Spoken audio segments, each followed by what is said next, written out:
सूरज नहीं पूछता कि तुम कौन हो और हमारे धूप से ऊर्जा प्राप्त कर रहे हो। पेड़ नहीं पूछते कि तुम किस जाति के हो, जो हमारे फल खा रहे हो तथा हमारी छाया में बैठे हो।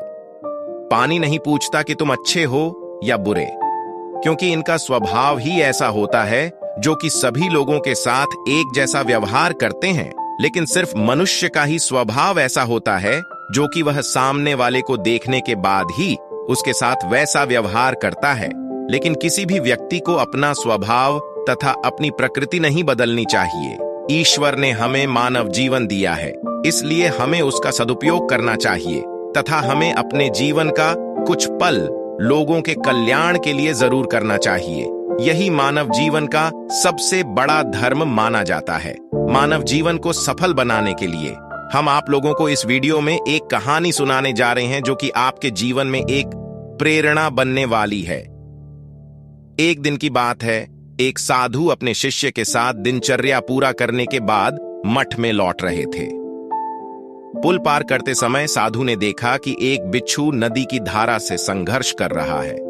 साधु तेजी से सीढ़ियों से नीचे उतरा, नदी में प्रवेश किया और धीरे से बिच्छू को अपनी हथेलियों से उठा लिया।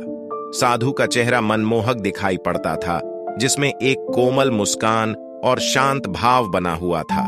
साधु के लिए हर जीवन अनमोल था। वह प्राणियों में अंतर नहीं करता था, इसलिए साधु ने धीरे से अपनी हथेलियों को नदी के किनारे उतारा। तभी बिच्छू ने साधु के हाथ को डंक मार दिया।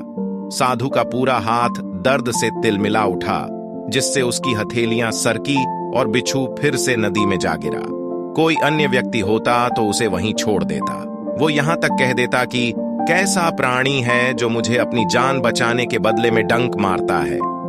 इस दृश्य को युवा शिष्य बड़ी ध्यान से देख रहा था। इस बार साधु ने बिना किसी संकोच से बिच्छू को उठाते समय बहुत सावधानी बरतना चाहा था, लेकिन बिच्छू ने साधु को फिर से डंक मार दिया। लेकिन उसके बावजूद भी साधु ने धीरे से बिच्छू को उठाया और उसे बाहर निकाल दिया। बिच्छू ने जैसे ही सीढ़ियों को छुआ, वह सुरक्षित वहां से निकल भागा। साधु को पानी से बाहर निकालने में मदद करने के लिए युवा शिष्य तेजी से सीढ़ियों से नीचे उतरा। साधु का हाथ पकड़ते हुए लड़के ने कई डंक के निशान देखे और उसमें एक कंपन सा हुआ।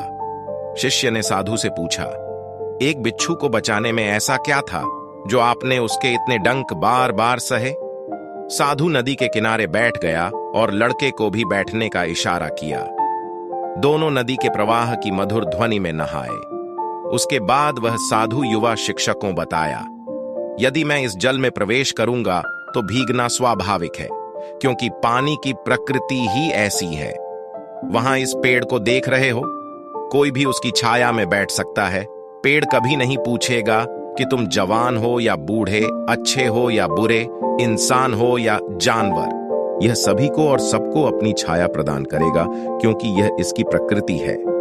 बिच्छू के लिए भी यही बात थी। उसका स्वभाव डंक मारने वाला था, इसलिए वह डंक मार रहा था। इसमें नाराज होने की कोई बात नहीं है।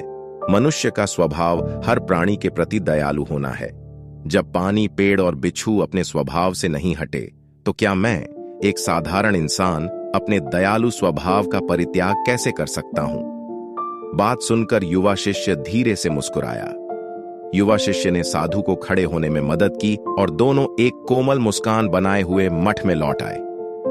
दोस्तों, इस कहानी के द्वारा हमें यह सीख मिलती है कि जब जीव, जंतु, जानवर, पेड़ पौधे तथा पक्षी अपने स्वभाव का परित्याग नहीं कर सकते हैं, तो हम मनुष्य को ईश्वर ने मस्तिष्क दिया है।